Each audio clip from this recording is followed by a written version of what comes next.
Mira, vamos a hacer un repaso de lo de ayer. Vamos a estar leyendo en Lucas, si tenéis vuestras Biblias, Lucas 2, y vamos a ir un poco repitiendo algunas cosas de ayer y profundizando un poco más en lo que hablamos ayer. Ya sé que os acordáis, pero quiero hacer un pequeño repaso y leer un poco esos textos. Lucas 2, desde el 9 hasta el 20. Ayer era un poco rápido todo, no pudimos leer específicamente los textos y quiero profundizar un poquito más, ¿vale? Dice así, Lucas 2, el versículo 9. De pronto se les apareció un ángel del Señor y el resplandor de la gloria de Dios los llenó de luz, de modo que quedaron sobrecogidos de temor. Pero el ángel les dijo: no tengáis miedo, porque vengo a traeros una buena noticia, que será causa de alegría para todo el pueblo. En la ciudad de David os ha nacido hoy un Salvador, que es el Mesías, el Señor. Esta será la señal para que lo reconozcáis. Encontraréis al niño envuelto en pañales y acostado en un pesebre. Para los que no estuvisteis, ayer hablamos acerca de una gran noticia y de cómo esa noticia, de una forma de una forma primera, les llegó a los pastores, ¿no?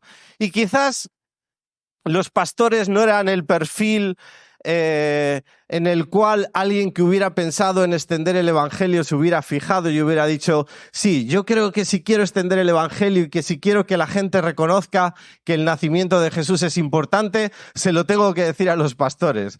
Probablemente estaban en la lista, pero estaban en la lista por la parte trasera, es decir, eran los últimos o de los últimos a los cuales se les tendría que haber dicho: mira, Jesús va a nacer, extenderlo, sed los primeros, os vamos a dar la exclusiva para que sepáis que primeramente, antes que todos, que esto va a suceder. Y hay gente que igual piensa que esto es como el aeropuerto de Tenerife, ¿no? Hay dos aeropuertos, uno del norte y uno del sur. Y hay un rumor, que no sabemos si es rumor o es historia o es verdad, que nos contaron a Aitor y a mí una vez que estuvimos allí, que es que un ingeniero alemán ideó el aeropuerto de Canarias, de Tenerife, y lo pensó de muchas formas, hizo un estudio muy profundo y marcó en un plano el único sitio donde no tenía que hacerse el aeropuerto. ¿Vale? Lo marcó en un plano y tuvo la mala suerte de que falleció en ese proceso. Entonces, los que retomaron el proyecto, dice la leyenda, historia que me han contado, decidieron que justo donde había marcado este hombre se tenía que construir el aeropuerto. No es muy gracioso cuando te das cuenta de que es uno de los peores sitios para que haya un aeropuerto. Y ha habido tristemente accidentes y ha habido cosas que no deberían de haber pasado. Y por eso Tenerife tiene aeropuerto norte y aeropuerto sur, ¿vale? Es una historia, esto os lo regalo por Navidad.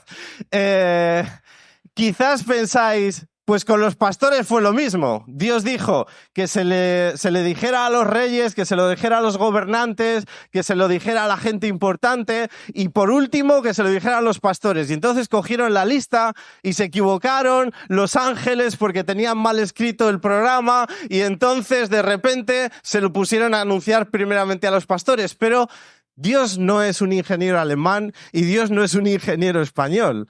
Dios lo había planeado así y había decidido que las personas que primeramente tenían que recibir este mensaje eran los pastores.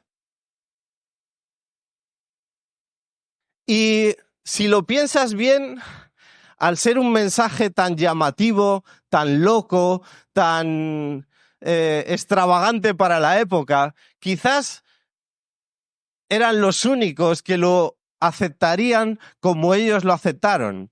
Ayer nos fijábamos en tres cosas. La primera es que les dijo el ángel: no tengáis miedo, esto que está pasando es bueno. Y posteriormente les dijo: la noticia que yo os traigo es una buena noticia. No tenéis que tener miedo. Yo quiero que vosotros forméis parte de esto. Si este mensaje hubiera llegado a un gran perdón, que he dormido un poco. ¿Cómo se llama el que manda? mandatario, ¿se puede decir mandatario? Si esto hubiera llegado a un gran gobernante, igual diría, ahora a las 12 de la noche, a las 3 de la mañana, ir a un pesebre que huele a caca a ver que va a nacer un niño en medio de animales. No sé si yo quiero esto. Si le hubiera llegado a alguien muy estudioso, igual se hubiera entretenido demasiado con los textos. Me he hecho una trampa. Y hubiera tardado tanto que hubiera pasado la noche y se hubiera quedado mirando los textos para ver si el mensaje era verdad.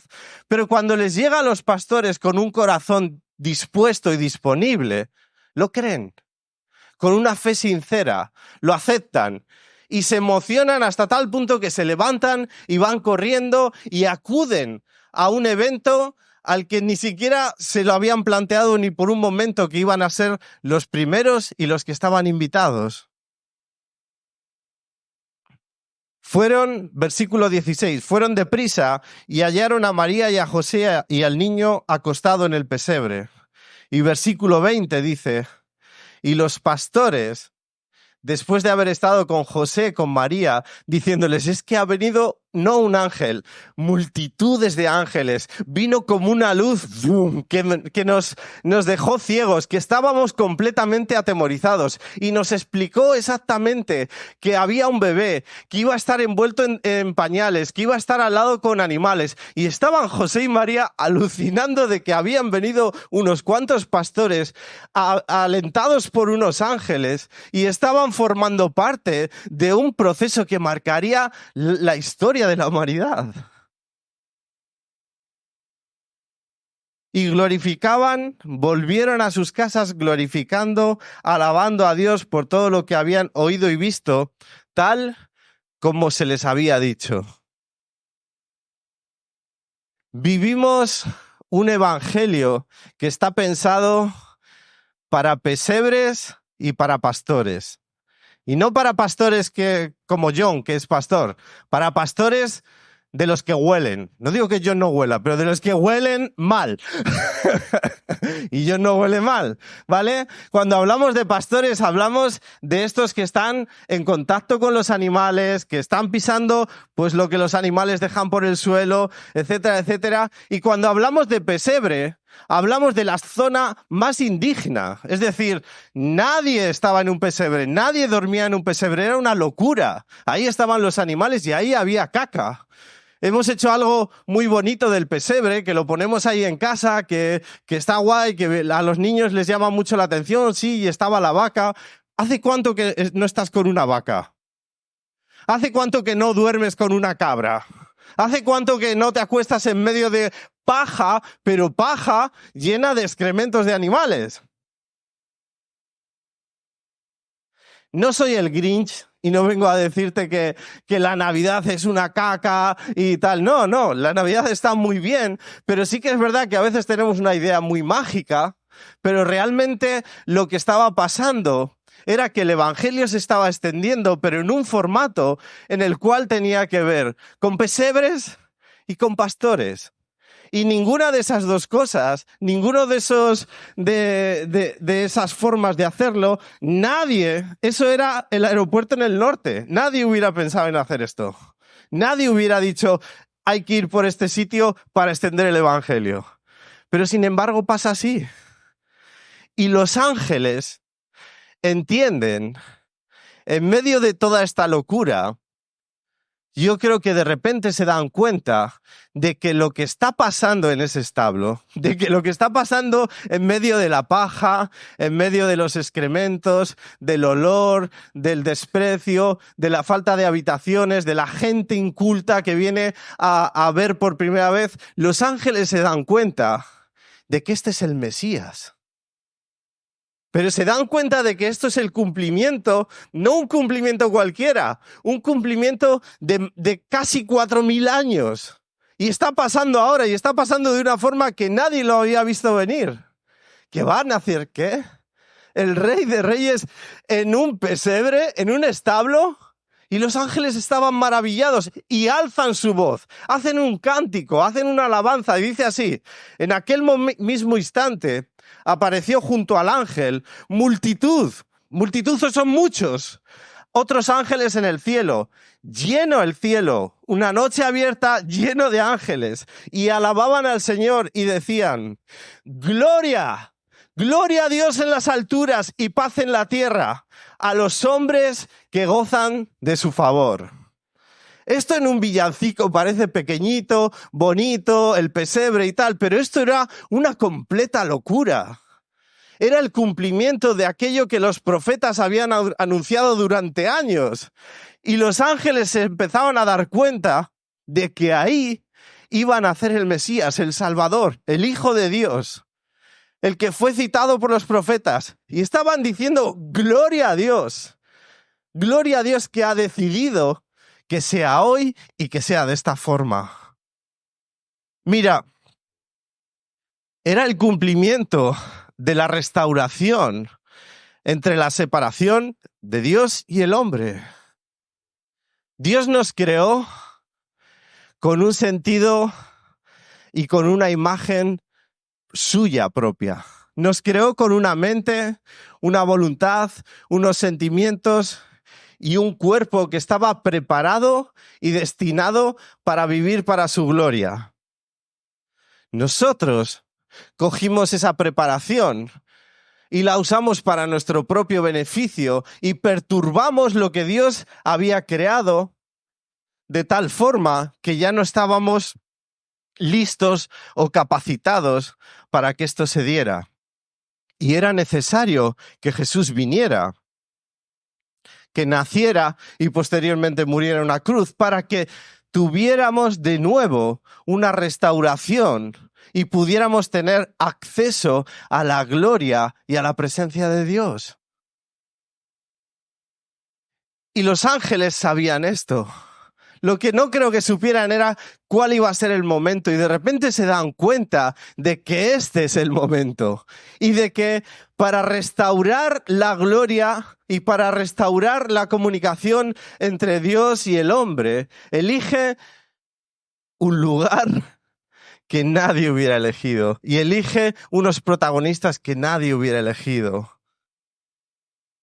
Mira, 4.000 años aproximadamente. No sé si tengo ahí la diapositiva. Mira, en Génesis 3:15 dice que nacerá de una mujer aquel que restaurará este proceso. Posteriormente pasa a ser, es anunciado que será de la familia de Abraham. De Abraham, de sus dos hijos, de Isaac, será parte esta descendencia. De los hijos de Isaac será Jacob, el que será parte de esta descendencia. De las 12 tribus será de la tribu de Judá. De la familia de Isaí, de sus hijos, será el menor llamado David. Y en Miqueas se anuncia que será en Belén. Y todo esto está pasando en muchos años.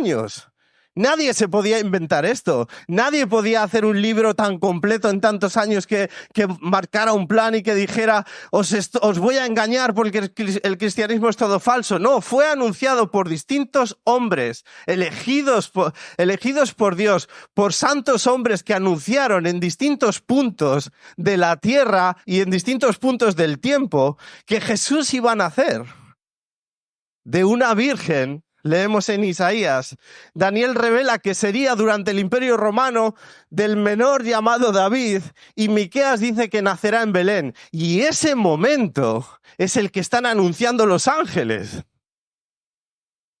Por eso yo creo que se llenan de asombro y dicen: gloria a Dios. Estamos en el momento que hemos esperado.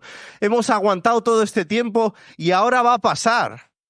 Os leo versículos. Miqueas 5:2. Pero tú, Belén, Efrata, aunque eres pequeña entre las familias de Judá, de ti me saldrá el que ha de ser gobernante de Israel. Y sus orígenes son desde tiempos antiguos, desde los días de la eternidad.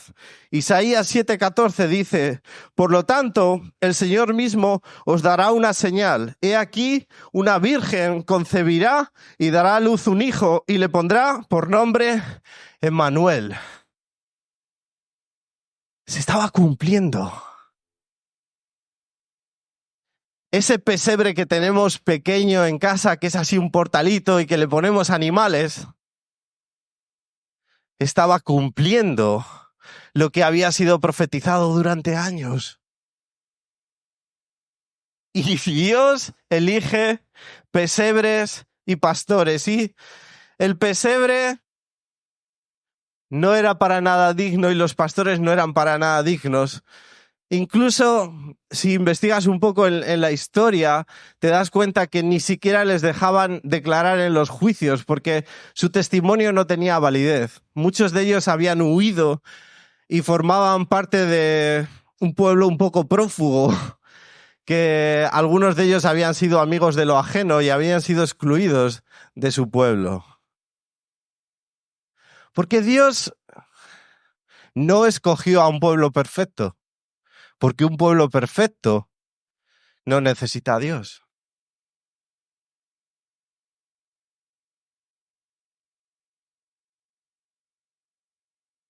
Los ángeles, en 2 frases, marcan lo que va a pasar desde ahora. Y lo marcan de una forma trascendental. En Lucas 2:14 tenemos este esquema que os he hecho, que dice: gloria a Dios en las alturas y paz en la tierra a los hombres. Y deja una pequeña parte en la que dice: a los que gozan de su favor. Los ángeles estaban diciendo que Dios había hecho por fin lo que tú y yo no podíamos hacer, lo más difícil.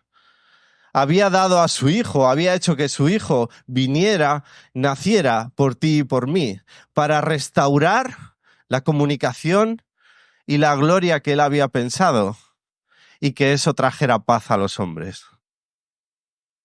Me gusta la Navidad y me gusta un montón la Navidad, pero sí que es verdad, no sé si solo os pasa a vosotros, que muchas veces la Navidad está enfocada en la paz a los hombres. Y esto es bueno, pero la paz a los hombres tiene que ser fruto de la restauración de la gloria de Dios en tu vida. Es decir, yo, igual que muchos de vosotros, me esfuerzo porque en Navidad la paz venga a los hombres. Yo quiero tener una cena tranquila con mis familiares. Yo quiero sentirme que durante el año he hecho las cosas bien. Yo quiero hacer un examen de lo que estoy haciendo y decir: bien, David, lo estás haciendo bien. Quiero tener paz en mi corazón. Pero muchas veces me olvido de que la paz a los hombres llega cuando restauramos lo que vino a hacer Jesús a la tierra, que es la gloria de Dios. No puedes traer paz a los hombres sin restaurar antes la gloria de Dios. Estás alterando el orden. Por eso lo he puesto en esos cuadros. Porque si realmente tú dices: voy a mejorar mucho, voy a dar limosnas, como ha dicho Itiel, voy a hacer cosas que hasta ahora no estaba haciendo. Este próximo año me voy a apuntar al gimnasio de Dios y entonces voy a ofrecerle un montón de tiempo y voy a mejorar mucho con mi familia y voy a tratar bien a mi mujer y voy a hacer un montón de cosas. Y llega el 7 de enero después de los regalos y ya te sientes sucio.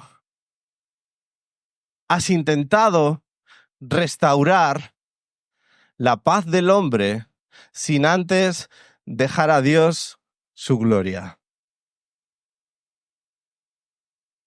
No se puede cambiar el orden. Es imprescindible que en Navidad demos prioridad a lo que significa que Jesús nació. Y no significa que vas a ser una buena persona. No significa que vas a ser el más generoso, no significa que vas a ser el más bueno, no significa que vas a tener paz. Significa que la gloria ha sido restaurada, que tú tienes acceso a ella y que si lo coges, entonces formarás parte de un reinado de paz. Pero no puedes ser tú el elegido que instaura su reinado de paz. Porque ¿sabes qué? La cena de Navidad se te va a torcer. Porque no contabas que tu cuñado tiene una nueva chifladura en la cabeza. No contabas que tu madre se iba a enfadar contigo y tú llegabas a casa después de mucho tiempo y decías, voy a tratar bien a mi madre, voy a tratar bien a mi madre, voy a tratar bien a mi madre. Y en la primera conversación que te dice, hola, dices, mamá, déjame en paz. A mí me pasa. ¿Por qué? Porque si estoy siendo guiado por mi paz, por mi capacidad, por mi conciencia, por mi mente adulterada y trastornada a la imagen como un hombre lo vive, no tiene sentido. Necesitamos que nuestras familias, nuestras cenas, nuestros tiempos, se restaure la gloria y el nacimiento de Jesús. Y posteriormente disfrutamos de una paz que sobrepasa todo entendimiento. Mira, nos cuesta un montón aceptar esto, porque nos gusta luchar contra nosotros mismos y nos gusta hacer las cosas por nosotros mismos, pero es una lucha estúpida porque no estamos capacitados para hacerlo. Necesitas reconocer a Dios. ¿Y cómo lo hago, David?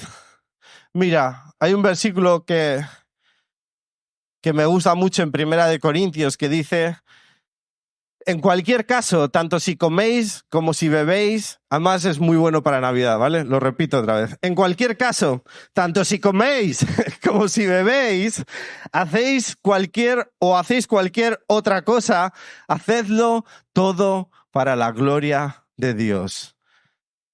Está genial que sacrifiques cosas muy importantes.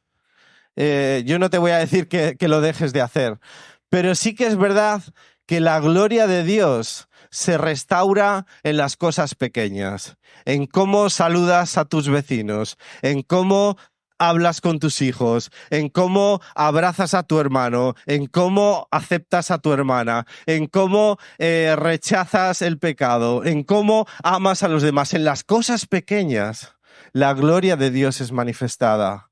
Podemos hacer grandes sacrificios y decirle a Dios, te entrego todo mi dinero y esto está muy bien. Pero lo que a Dios más le importa es que te levantes por la mañana y digas, este es tu día. Si logras hacer esto en Navidad, tu Navidad va a cambiar, porque si empiezas a afanarte con tener toda la comida lista, tener todos los amigos a tu lado, tener todo preparado para los viajes, tener todo el dinero suficiente, los juguetes que necesita todo el mundo, vas a terminar ahogado. Porque es imposible satisfacer al monstruo que llevamos dentro, porque nunca se sacia. Tú le alimentas una necesidad e inmediatamente su estómago produce una nueva. Y tú se la sacias y automáticamente su estómago pide otra nueva. ¿Por qué? Porque tú y yo somos unos monstruos. Y necesitamos que la gloria de Dios tenga efecto en nuestras vidas. No sé si es un monstruo, perdonad, no quiero ofenderos. Pero sí que es verdad que necesitamos que su gloria se restaure. Cuando su gloria es restaurada, la paz en la tierra llega a los hombres. Y hay una pequeña parte en ese versículo que lucha un poco también contra los conceptos que tenemos de una Navidad universal. Es verdad que la paz de Dios llega cuando tú aceptas ese niño que es nacido, que posteriormente es entregado en una cruz, pero no es una paz para toda la humanidad. Es decir, es para aquellos que gozan de su favor. ¿Quién goza del favor de Dios? Aquel que le dice, sí, yo quiero que venga tu reino. No es excluyente en el sentido de que dice, tú sí, tú no, tú sí, tú no, tú sí, tú no, tú sí, tú no. Pero sí que es excluyente en el sentido de que dice, si tú no lo aceptas, yo no puedo instaurarlo. Si tú no quieres que yo reine, yo no te puedo obligar. La paz va a venir si tú quieres. Lo más difícil ya está hecho. Los ángeles ya aparecieron. El deslumbrar llegó. Ahora nuestra posición es decir, yo quiero tu reino, yo quiero tu gloria, quiero restaurarlo. Y entonces gozamos de su favor. Parece una decisión muy pequeña, pero si tú piensas en cómo va a ser tu Navidad y cómo ha sido tu Navidad anterior, quizás es un gran reto. Para mí es un gran reto cada día, o sea, preparando las predicaciones con mis hijos es un gran reto decir, necesito que tú reines aquí. Y en Navidad es todo más nervios, más tensión, más todo tiene que ser perfecto. ¿Y sabes qué? No eres perfecto. Te voy a quitar ese peso. Quítatelo. No eres perfecto. La perfección viene cuando nos adaptamos y tenemos el favor y la gloria de Dios en nosotros. Romanos 5:13 dice que el Dios de esperanza los llene de todo gozo y la paz en el creer. Y la paz en el creer. No la paz de tu capacidad, no la paz de hacer tus grandes cosas, sino la paz de saber que en cada situación Dios está en control. Que en cada momento que tú vas a vivir, con los cuñados locos, con los familiares que no te agradan, con aquellos que te odian, con aquellos que no te han perdonado, con los corazones que te han hecho daño, con aquellos que han causado mayor dolor en tu vida, ven, Cristo reina. ¿Para qué? Para que abunde la esperanza por el poder de su Espíritu Santo. Porque de tal manera amó Dios al mundo, que ha dado a su Hijo unigénito, para que todo aquel que en él cree no se pierda, mas tenga vida eterna. Los ángeles fueron lo suficientemente listos para darse cuenta de que algo que no tenía mucho sentido iba a cambiar el rumbo y la eternidad desde aquel mismo momento. Y entonces cantaron, alzaron su voz y dijeron, gloria a Dios. Gloria a Dios porque yo no lo hubiera hecho así, pero tú lo has querido así. Yo no hubiera elegido a estos para hacerlo, pero tú los has elegido. Yo no hubiera instaurado este tipo de justicia, pero tú dijiste, yo quiero instaurar esta justicia aquí en la tierra.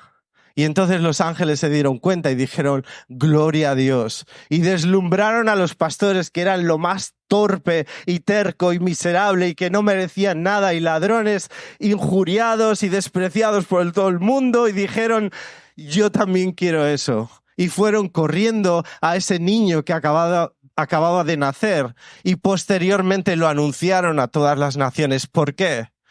Porque supieron reconocer la gloria de Dios.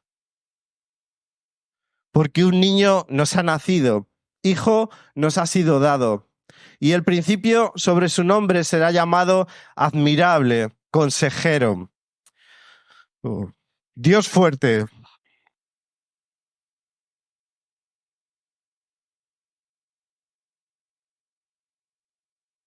Padre eterno, príncipe de paz, lo dilatado de su imperio y la paz no tendrán límite. Sobre el trono de David y sobre su reino, disponiéndolo y confirmándolo en juicio y en justicia, desde ahora y para siempre. Admirable consejero, ese es su reino. Yo os quiero invitar junto con los ángeles, junto con los pastores, junto con los profetas, junto con aquellos que gozan de su favor, a levantaros en esta mañana y cantar una alabanza que reconozca tu gloria es primero, venga tu paz a los hombres. Tu gloria es primero, tráenos la paz. Vamos a ponernos de pie, voy a pedir al grupo de alabanza que pase. Y te pido que te olvides durante un segundo de lo que tienes a tu lado, te centres en Dios y digas, restaura tu gloria en mí. Toma el centro, toma tu lugar, sé admirable, sé digno de alabanza. Yo quiero unirme a esos coros de ángeles, quiero unirme a esos pastores, quiero ser parte de lo que tú anunciaste. No quiero tener miedo, a pesar que me falta fe, a pesar de que me falta lo necesario, yo quiero decir sí. Igual hueles mal y dices, es que, David, yo huelo muy mal. Los pastores olían mal, Jesús nació en un sitio donde olía mal, donde las cosas no eran perfectas, donde todo era insalubre, donde nadie hubiera elegido. Y así mismo en esta mañana Dios te dice, yo quiero nacer ahí en tu corazón. Yo quiero reinar en tu corazón. Ven a mi corazón, oh Cristo, pues en él hay lugar para ti. Vamos a salir de los himnos y de los pesebres y vamos a oler ese olor a estiércol, a lo sucio y saber que Dios viene en medio de nuestra falta, nuestra necesidad y restaura su reino.